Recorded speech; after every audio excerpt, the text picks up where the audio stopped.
everything is getting more expensive. And by the way, if you really dig into that number too, sometimes groceries are growing by more than the overall inflation rate. Or you mentioned MetroCard, same kind of thing, right? So even if on average the rate is whatever it is, it might still impact your day to day in a more dramatic way, right?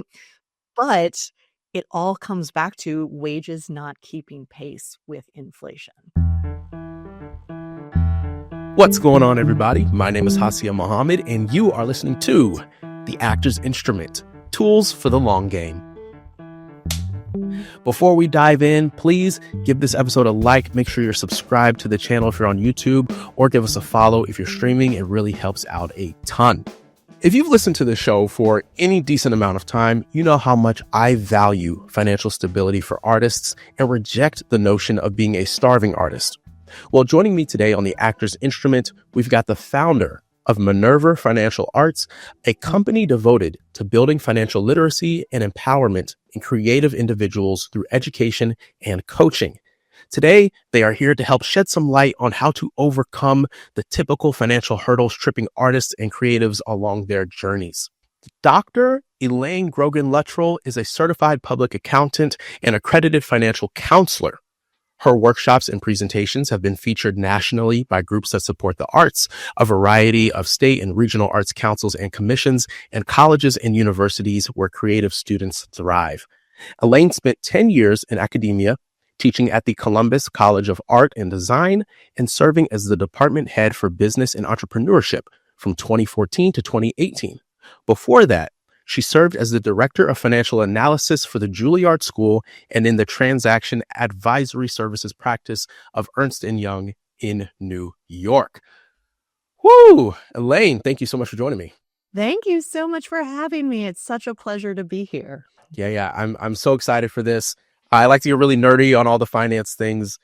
I know for creative individuals, that's typically like not what we're like really good at. And for that reason is why I'm grateful you're here today. Totally. Yes. And I am right there with you on the nerdiness of it, because there's so much power in sort of getting into the weeds and knowing how things work. Not that you have to do anything officially, right? But even if you just kind of know how the system works, then you have the power to make choices around that. And that feels really good to me. Absolutely. I love that. Then you have the power to make choices. Great. Alrighty. So I want to start with a game. You didn't know this was going to happen. All right. We're going to play red light, green light. The way this is going to work, I will say like a financial habit or strategy, and I want you to give it a green light if you're like, yeah, that's good, fine. A yellow light if you're like, it's fine, but maybe risky. And a red light if you're like, absolutely not. Call the IRS right now. Noted. Okay, I've got 5 for you. Green, yellow, or red light. Never sending an invoice, tracking everything through Venmo. Oh, I want to say red. I will forgive someone and say yellow, right? Because I get it, right? It's, it's hard out there. And gosh, if you can send an invoice and keep a slightly more organized system that doesn't rely necessarily on Venmo, that makes my heart flutter because you, A, control the data, right? Which also feels really good. B, you can keep track of things and you give what you're doing the dignity of treating it like a real thing instead of like a very like casual, I'm not taking this seriously, so you don't have to either. So, yellow light is my generous interpretation of that. But, deep down, I want to call it red, although I call it red lovingly with forgiveness. We'll take it. We'll say it's like when you're driving and like it's yellow and you're like, I should probably stop, but I'm not going to. Correct. Great. Yes. All righty. Send your clients invoices, folks. Okay. Doing taxes on April 14th. I'm going to go yellow, right? I do like a little bit more wiggle room, right? Just in case, life happens, right? But, it's not the end of the world and you can always file an extension. You still have to pay whatever is due by tax day, right? But I mean, again, especially if your busiest creative season is, January, February, March, I can see that it happens, right? So I'll give that a strong yellow. You're totally fine. Alrighty.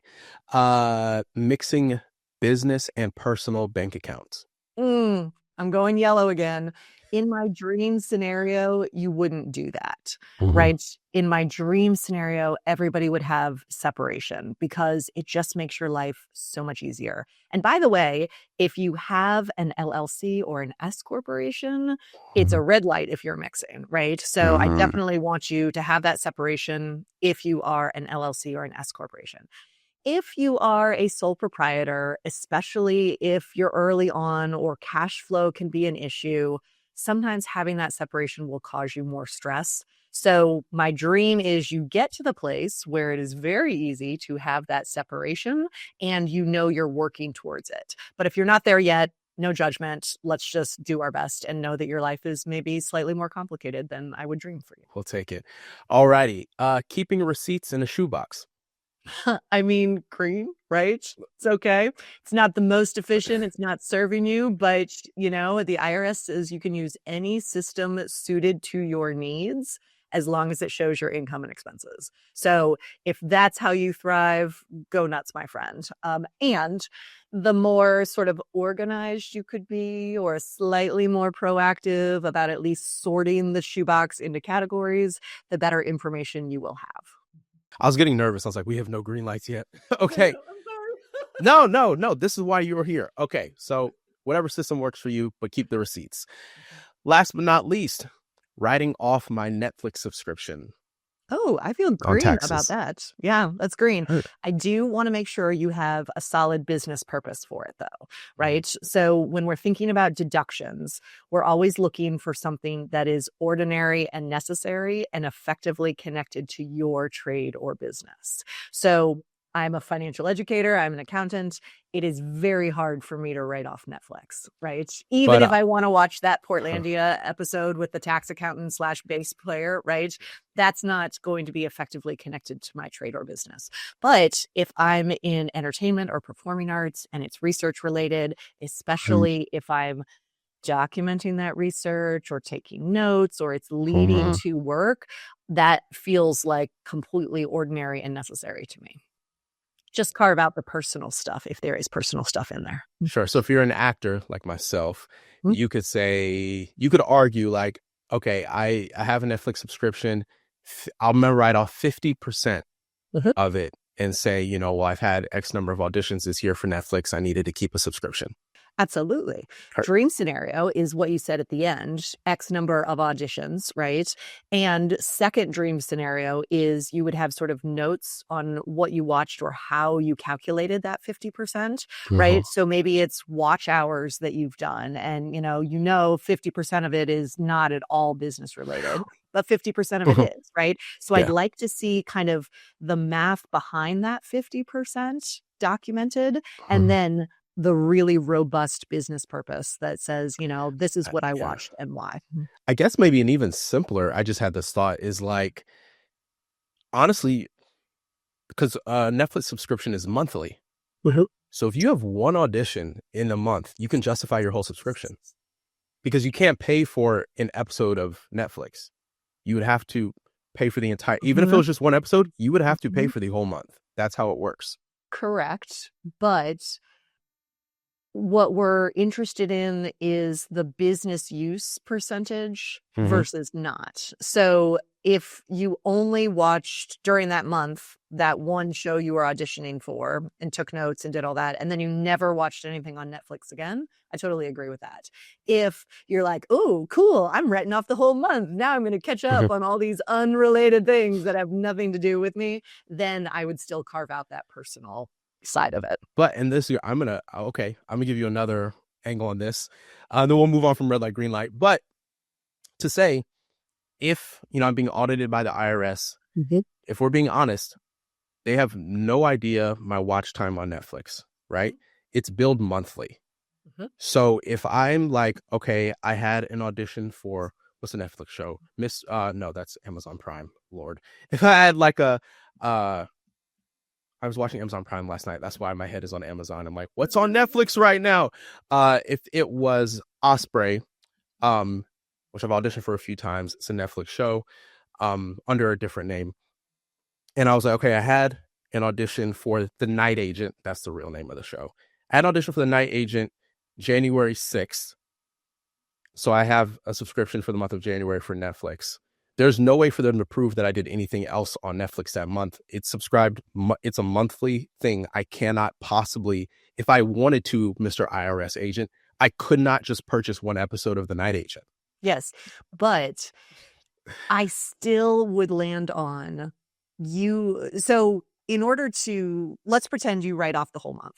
And then the IRS is like, how did you justify that?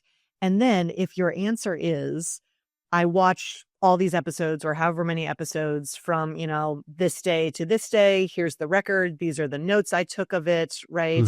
Here's evidence of the audition, right? Then that's probably fine. And then they might say, did you watch it for personal purposes for the rest of the month?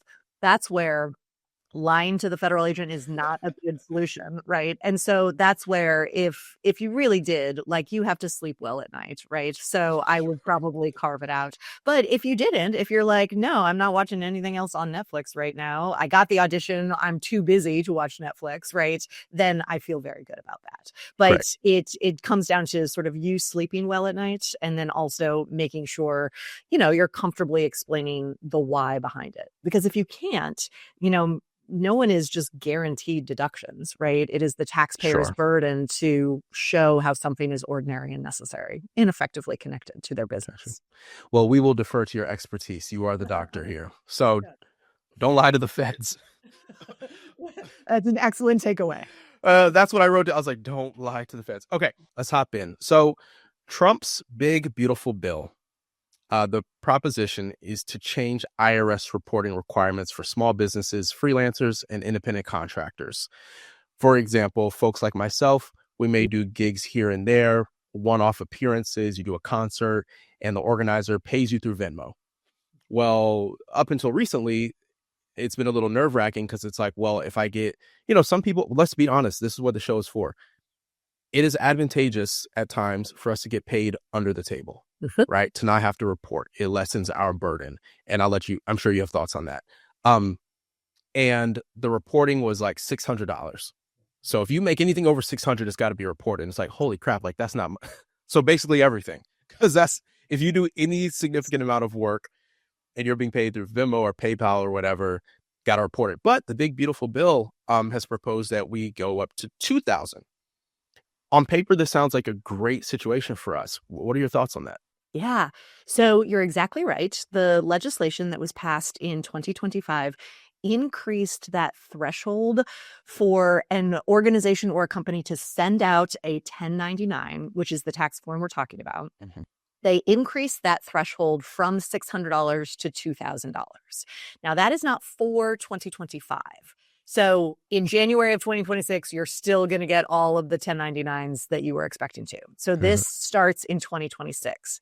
And then it's even better than that, because that $2,000 they say is indexed for inflation, which means it'll be $2,000 in 2026, and then it'll go up a smidge each year after that, assuming inflation keeps going up, right? Which it will. So so that's wonderful, right? So that new threshold is fantastic. Here's what I would say about that. The pro is exactly as you noted, you will get fewer sheets of paper, right? Which is fantastic, right? It is also important to note, though, that any amount you earn in your business, even if it doesn't come with a sheet of paper, still counts as taxable income to you. So if I hire you for a reading and I pay you $300, even though under now or future requirements, I would not have to send you a 1099, that still counts as taxable income to you, and you are still supposed to report it because you are keeping your own books and records and tracking all of your income, right? Mhm. So the new threshold doesn't change kind of what's reportable to the individual, but it does change that reporting threshold for somebody to send you a 1099. Now, let's not pretend that everybody reports everything, right? But, on its face, everything still is taxable to you. Here's what I see the potential drawback of it. I think it's going to be harder for companies, organizations to comply with this, right? Because Right. with the changing rules, yes, there are fewer of them, but $2,000 is a really clear threshold. It's going to be hard for them to know, if it goes up to, $2,122 in 2027, right? That's going to make it a little bit more complicated for them. And that's going to be an additional burden on the very small artistic nonprofits or Mhm. the individuals. So if you hire somebody to help you with something, you're going to have to then figure out, what's my threshold right now? Do I have to Mhm. 1099 them? Right. So, it is good in that the threshold should be higher, and it's still going to be complex for some of our smaller friends who may not have, full-time payroll people or tax people on Mhm. staff. And everything is still taxable. Got you. Question, because I hadn't Yeah. thought about that in terms of like on the organization's side, more paperwork for them if you do exceed that minimum. But it's not any more work than it has been, right? Because I mean, because obviously you have to pass 600 to get to 2,000. The work is going to be in them updating their threshold each year for whatever it's going You to. mean like in their like budgets Well, in their budgets, but potentially? also just in their systems that send out 1099s, right? So Mhm. right now, it's been $600 I see. for I see what you're forever, saying. right? Yeah, yeah. So, it's like, okay, it's kind of on autopilot. Next year, it's going to be 2000. That also feels clear and easy. And then each year, they're going to have to adjust that threshold, right? Like Not 3 or the end of the 4%. world. Yeah. Right, exactly. Not the end of the world, but lots of organizations are already way understaffed, particularly in this area. So I anticipate some scrambling. And I Mhm. also anticipate you might still get a 1099, even though you shouldn't, right? Because sometimes organizations don't do everything perfectly, because they're just, people trying to do their best. So, would it be safe to say, because you mentioned as individuals, we are responsible for our tracking. And so, like, if you know you made over $2,000 on a gig and you don't get that 1099 in January, you might want to reach out. I'd probably ask about it. Yeah. Because odds are it's lost somewhere, right? And even if they're like, "Nah, we're just not going to comply with anything," you should still report it, right? Sure. And you can do that whether you're using tax software or like an accountant or someone. As long as you have the records that show what you got, you will still report it. And then if you get audited, then you're like, "Yep, sorry, but I'm cool." Nope, that's right. Take care of yourself. Okay, I was doing some research, looking on your website of the services that you all offer at Minerva Financial Arts, and you have this whole course on like handling inflation Hmm. for creatives. And I know for the people listening to this, inflation has been a real thorn in our side. I Yeah. mean, it's like, it's one thing to, I'll talk from my experience. You get out of school, you move to New York City, and you're like, man, this is expensive. But then you get a handle on it. You figure out your budget or whatever. You figure out how much money you need to make. But then all of a sudden you're like, wait, my grocery bill is like $100 more now. And like, wait, now okay, I used to buy an unlimited Metro card for this much, but now it's this much. And it's this thing called inflation, which is rising prices. And something that's really misleading, if you look up what's inflation for this year, it's like 3%. Look. But over, I think, what does my note say? Over the past 10 years, it's up 25%. Mhm. That's huge. Like 25%. Imagine if tomorrow you got a 25% raise at your job, or on the next gig you got, they're like, oh, we're going to tip you an extra 25%. It's huge. I would just love some insight into what you discuss with your clients on how to handle just like the growing cost of living when wages aren't keeping up. Right. Well, you just named the huge issue. Wages are not keeping up, right? Since the beginning of time, or the beginning of time that I know of, right? Prices go up each year, right? Now, that course came about during the huge inflation spike when inflation was like 8 and 9%. And it was seriously impacting people's lives, right? As you Mhm. said, it's back down to 3%. But there were also a bunch of years, sort of 2011, 12, 13, 14, where it was like 1%. One year was even like 0.7%, right? Mhm. And so we've been watching it sort of oscillate kind of in this range, but we've also been in an expansionary period of our economy during that whole time, right? And Yeah. so everything is getting more expensive. And by the way, if you really dig into that number too, sometimes groceries are growing by more than the overall inflation rate. Or you mentioned MetroCard, same kind of thing, right? So even if on average the rate is whatever it might still impact your day to day in a more dramatic way, right? But it all comes back to wages not keeping pace with inflation, right? So if we're in a crazy inflationary period, there are some strategies we can do, like, prepaying for subscriptions to lock in a lower rate before prices go up. Like there are sort of little strategies like that. Sure. But if we step back to sort of the macro issue, wages are not going up as fast as inflation. What do we have to do? Make more money, right? And I wish it were just that simple, Just make right? more just make more money. Right. Let's just do that. Well, and then the other thing that has been present, I would say for probably about the past 20, 25 years, right, with kind of this rise of the gig economy, right? Lots of people were noting that their wages were more stagnant than they would want. So then they would lean into like side hustles or like gig economy Mhm. type of things to supplement. And what we accidentally did, right? Or maybe what some of the industry leaders let happen is they just let people kind of solve their own income situation without having enough pressure on kind of the real issue, which is wages were not going up, Mhm. right? And so, we continue to side hustle our way into more income, but at some point, like you just there is no more time, right? You have to be making more money. And I don't have to tell you that it's a tough time in film and television and the arts broadly to be saying that, because we're looking around at all of these costs going up and sort of, leaders of the industry are feeling some uncertainty and also saying like, what are we going to do? Well, everybody needs to be making more money, right? And Yeah. then we could all afford groceries. Yeah, no, there's this contraction. There's less work quite literally right now in our industry. Why it hasn't bounced Yeah. back post-strike, right? The lead times are longer, people are just sort of slower to move, and there's still great stuff happening, Mhm. and it's a tough time to be in the industry. And I would say, I wish I should have pulled up some stats on this. I'll have to look into it, but I'm thinking about like actors equity minimums, SAG minimums. Like they do go up, but like they are not over the past 10 years, they haven't gone up 25%. That would be a really interesting chart to see, sort of plotting Yeah. annual inflation CPI numbers against sort of SAG-AFTRA union equity-based rates, Yeah. and probably for different disciplines too, just to No, kind of see, absolutely. where the burden is falling most. Are there any strategies that you've seen clients of yours implement to help tackle this issue?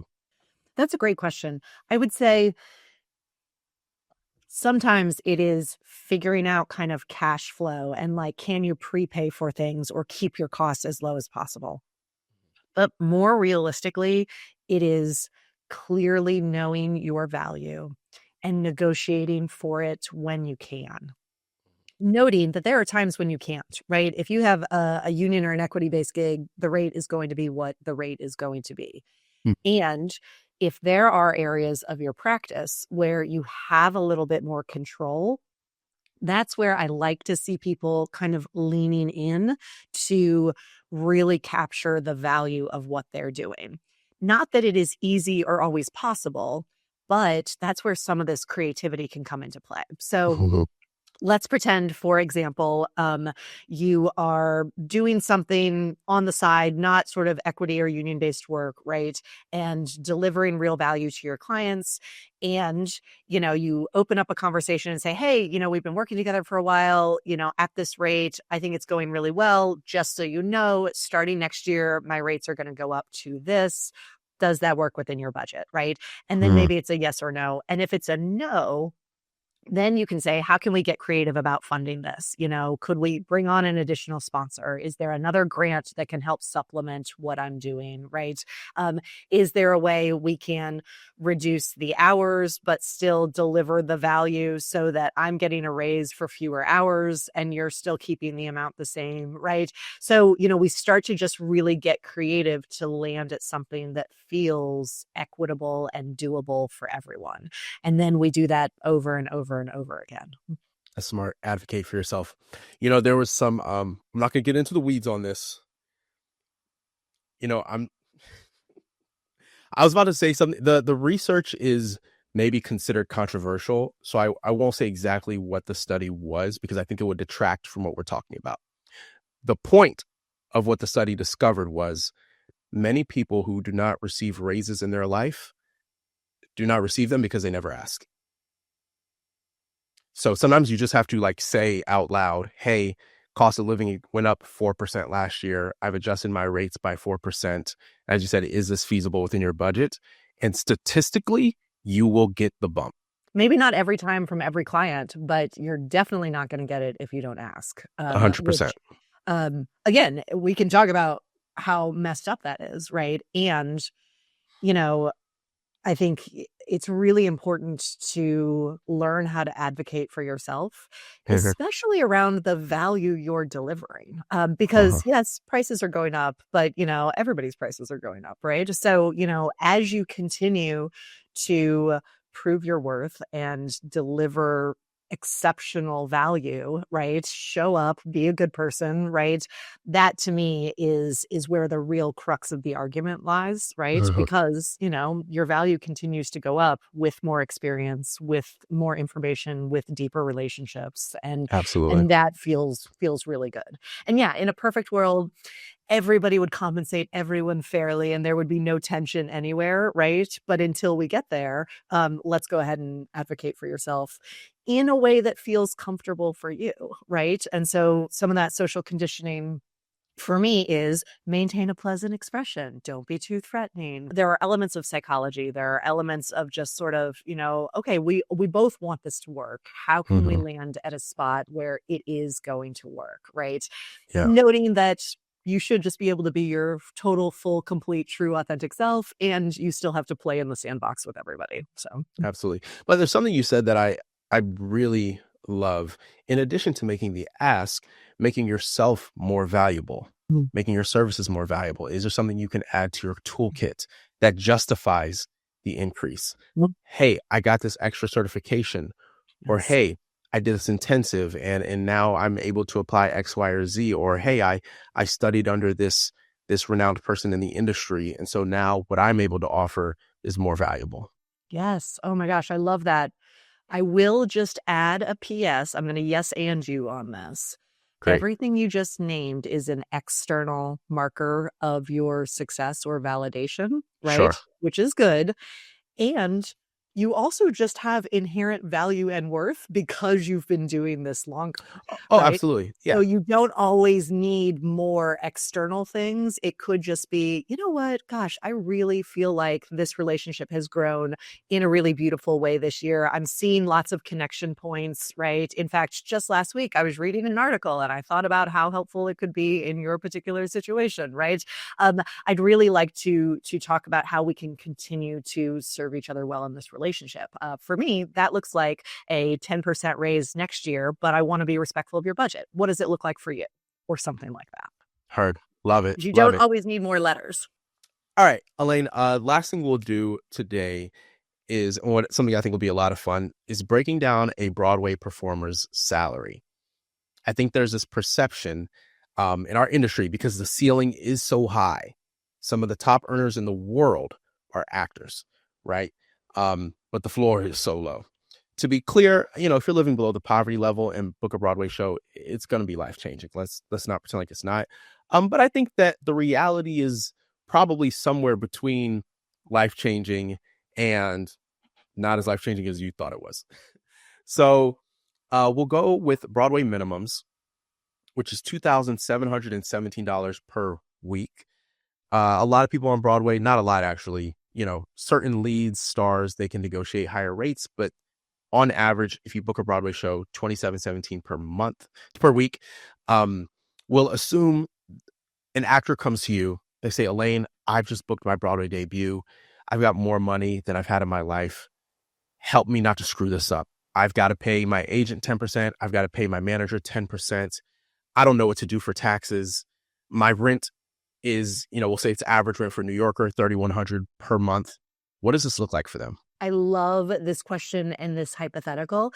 And what I would do is go to Excel, right? Because we can talk through this sort of in general terms. And what I would say is, let's figure out your take-home pay after taxes and payouts to the team and everything. Then let's save money. And then let's figure out how much is left, right? Mm-hmm. So that's kind of the process I would walk through. So I went ahead and put this together in Excel. I'm going to share my screen right now. And you can see there is this default column. So that's just kind of where I started. So if we look at this on a monthly basis, right, this person is getting $10,800 and some change in income a month. And after agent and manager, and what I've estimated as about 26% in taxes, their take home is about $5,900 per month, right? So then the next thing I would do is save 20% of that. That's ends up being just about 2,000, 2,100 or so, because I really like saving for yourself first before you do anything else. I think it's really hard to spend money and then save what's left because often there's nothing left. And this person is getting a regular paycheck. If someone is in the freelance hustle, they could not possibly save per month because they don't know how much they're getting, right? Right. So the idea of anytime you get money, save it before you do anything else feels like a really good actionable strategy to me. So that's what I'm going to make this hypothetical person do. Love it. And so after they save 20%, which is about $2,100, they're left with $3,733 to basically spend, right? As you noted, their rent is $3,100 or so. I've estimated another $2,100 in expenses, which is not crazy, counting utilities and food and social and transportation, right? But they're in the whole $1,400.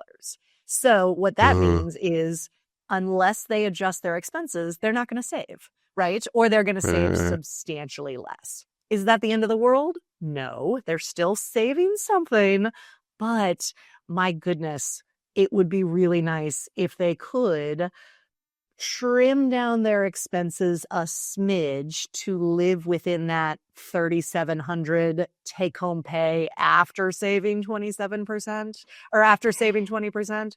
So maybe that means a roommate, or maybe that means curtailing social or scaling back on travel for a year, or maybe that means making $1,400 extra dollars in take-home pay from extra things you're doing, right?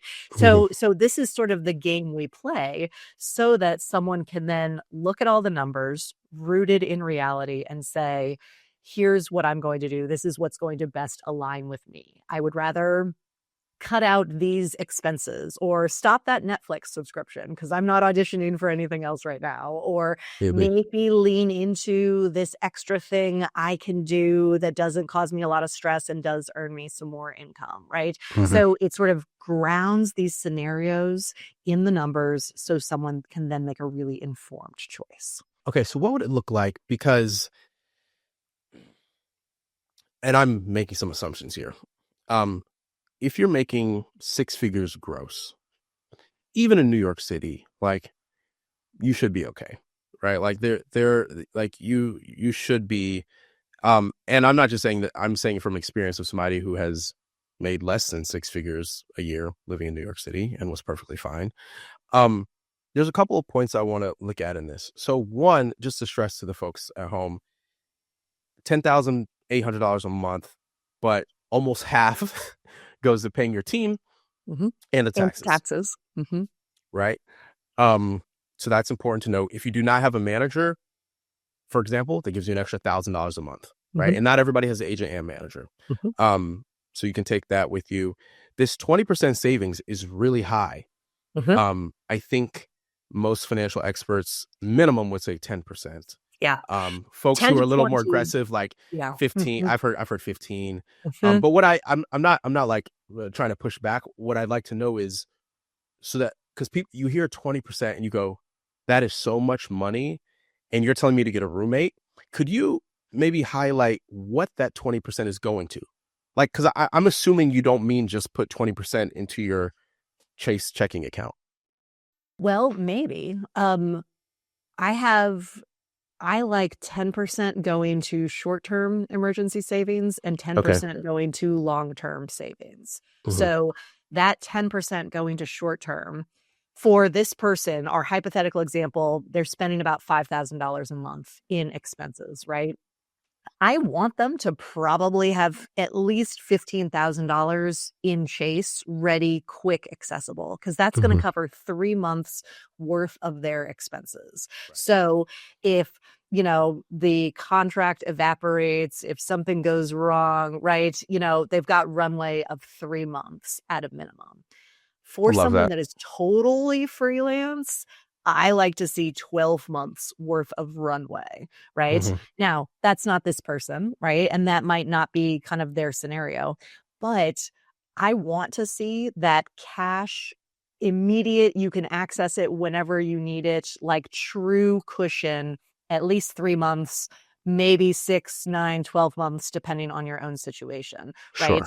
Sure. So that is probably the first priority.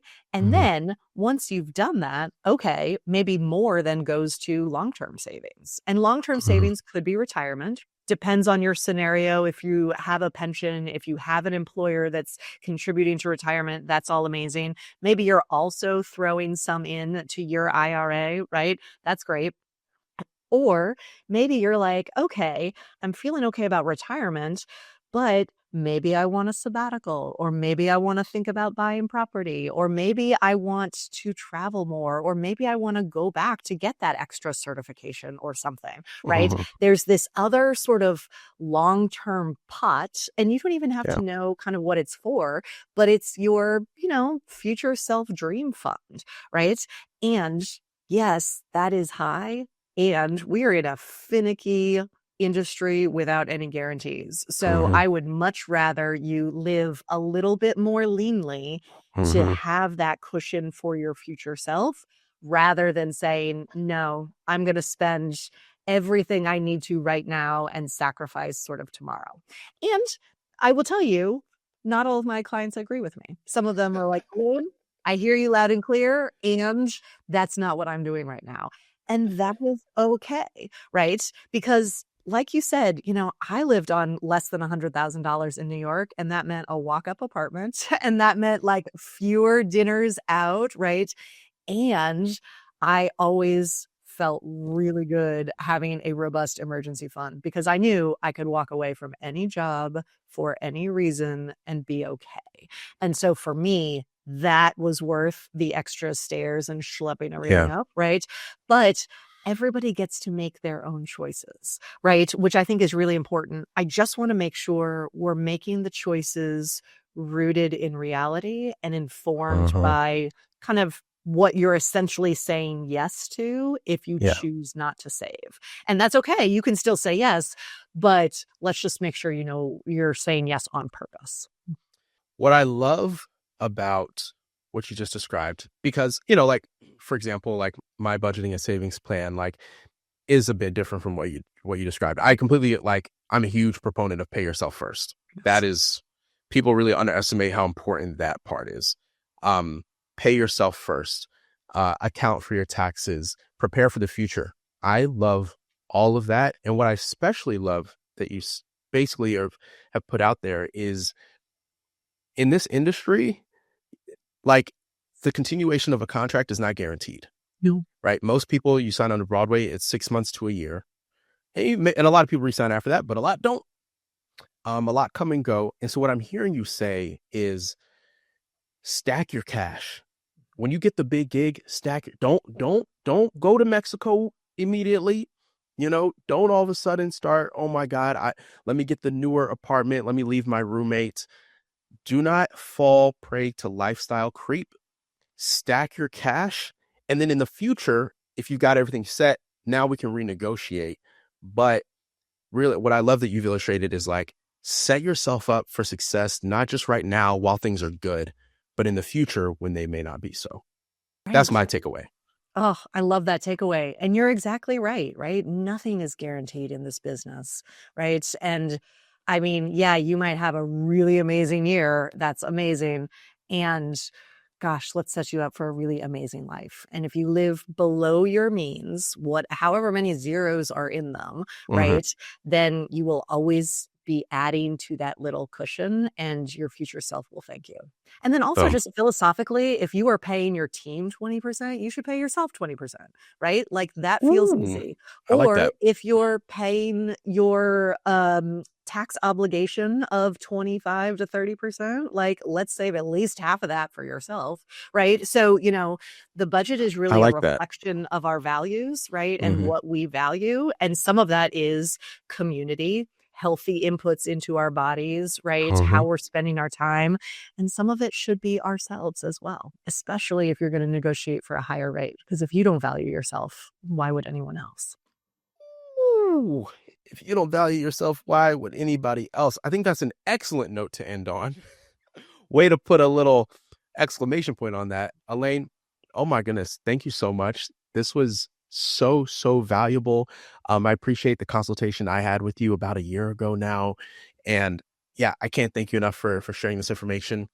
How can folks get in touch with you guys if they hear this episode and they're like, oh my God, I need Elaine's help? How should they go about it? Yeah, visit the website, minervafinancialarts.com. I have a team of coaches.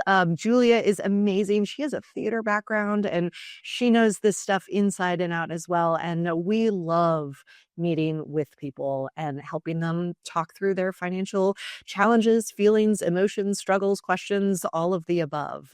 It is really a privilege to be doing this. So hop on the website, book a time. It's intentionally meant to be a very simple process because your life is complicated enough. So yeah, reach out anytime and we'd love to see folks. All right, guys, if you enjoyed this conversation with Elaine, then you'll love a recent conversation I had with artist tax preparer Farrell Parker. So be sure to check that out. Before you go, make sure to like this episode, subscribe to the channel, or give us a follow. It helps out a ton. Thank you all so much for tapping into this episode of The Actress Instrument. Thank you to our co-producers and distributors over at Next Chapter Podcasts. We'll be back next Tuesday. Till next time, y'all. Peace.